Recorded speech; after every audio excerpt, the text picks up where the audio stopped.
तो दोस्तों स्वागत है मेरे YouTube चैनल फुल स्टडी में। तो मैं आज आपको बताऊंगा class 12 macro economics chapter 1 circular flow of income के बारे में। ठीक है, इस चैप्टर को बिल्कुल इजी वे में समझाऊंगा, आपको पूरा अच्छी तरह समझ में आ जाएगा। अगर आपको क्वेश्चन पेपर की जो अभी 2020 में एग्जामिनेशन हुए हैं, कंडक्ट करवाए हैं CBSE ने, अगर आपको वो भी चाहिए तो मैं आपको अपलोड कर दूंगा अगली वीडियो में। चलो स्टार्ट करते हैं। तो देखिए, सबसे पहले ये पता होनी चाहिए कि सर्कुलर फ्लो ऑफ इनकम जी कहते किसे हैं। तो मैं आपको एक हिंदी में मोटा मोटा बता देता हूं पहले, फिर हम डेफिनेशन की ओर बढ़ेंगे। वो ही कह रहा है पर मैं आपको एक इन द ग्लैंस में आपको समझा देता हूं। ठीक है, देखो भाई, सर्कुलर फ्लो ऑफ इनकम वो होता है जब किसी भी इकोनॉमी में प्रोडक्शन होता है। ठीक है, प्रोडक्शन यूनिट जो होती है वो प्रोडक्शन अपना करती हैं, फिर हम उस प्रोडक्शन जो होता है हम उसको कंज्यूम करते हैं इन the form of consumption expenditure. ठीक है, तो जो ये दोनों एक्टिविटी होती है ना, तो ये होती है फर्म टू हाउस होल्ड के बीच में। ठीक है, तो जो फर्म टू हाउस होल्ड के बीच में इनकम इधर से उधर होती है, मतलब सर्कुलर फ्लो ऑफ इनकम जब होता है between household to firm, तो हम उसको कहते हैं circular flow of income.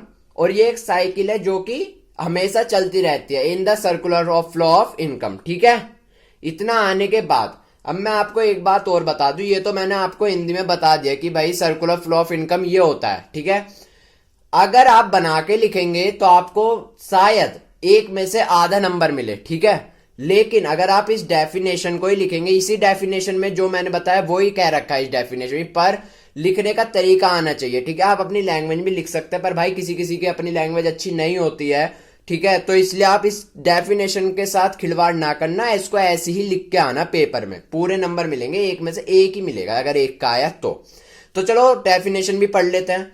It refer to cycle of generation of income in the production process. ठीक है, it distribute among the factor production and finally it circulate from household to firm in the form of consumption expenditure, जैसा कि मैंने आपको अभी अभी बताया। ठीक है, अब आप पूछेंगे कि सर ये कंजम्पशन एक्सपेंडिचर क्या होता है। कंजम्पशन एक्सपेंडिचर भाई वो होता है, चलो एक एग्जांपल से समझाता हूं आपको। जैसे कि मैंने एक बिस्किट खरीदा, ठीक है, तो मैंने उसमें एक्सपेंडिचर भी करा, खर्चा भी करा लेने के लिए। ठीक है, और मैं उसको कंज्यूम भी करूंगा, तो उसको कहते हैं कंजम्पशन एक्सपेंडिचर। अब आप ये पूछेंगे कि ये हाउस होल्ड टू फर्म ये क्या होते हैं। ये भाई हमारे बेसिकली 4 सेक्टर होते हैं, लेकिन क्लास 12 में हम 2 ही पढ़ते हैं। 2 का नाम होता है फर्म एंड हाउस होल्ड। ठीक है, इसके बारे में हम आगे विस्तार से पढ़ेंगे। तो देखो, हमने उसकी डेफिनेशन तो पढ़ ली है कि सर्कुलर फ्लो हम कहते किसको हैं। अब इसमें सर्कुलर फ्लो इनकम में 3 फेजेस आते हैं। ठीक है, तो पहला आता है हमारा general phase, generation phase, sorry general phase नहीं है, जनरेशन फेज आता है। ठीक है, in this phase firm produce goods and services with the help of factor services. ठीक है,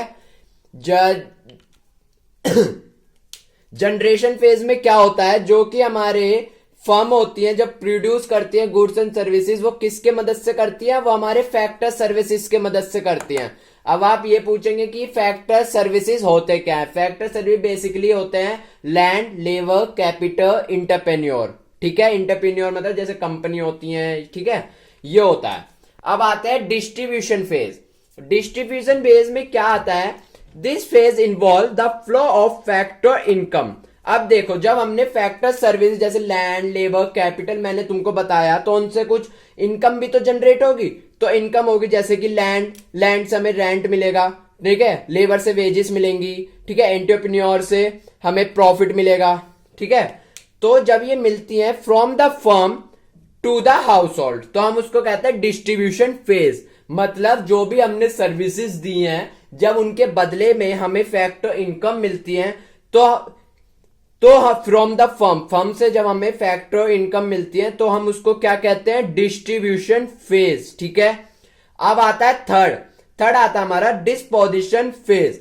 इस फेज में क्या होता है, देखो, in this phase the income received by factor of production spend on goods and services produced by firm. तो इसमें बेसिकली मीन क्या होता है, जो भी हमने इनकम रिसीव करी है फैक्टर प्रोडक्शन से, हम उसको लगा देते हैं गुड्स एंड सर्विसेज में, जो कि फर्म द्वारा प्रोड्यूस की जाती है।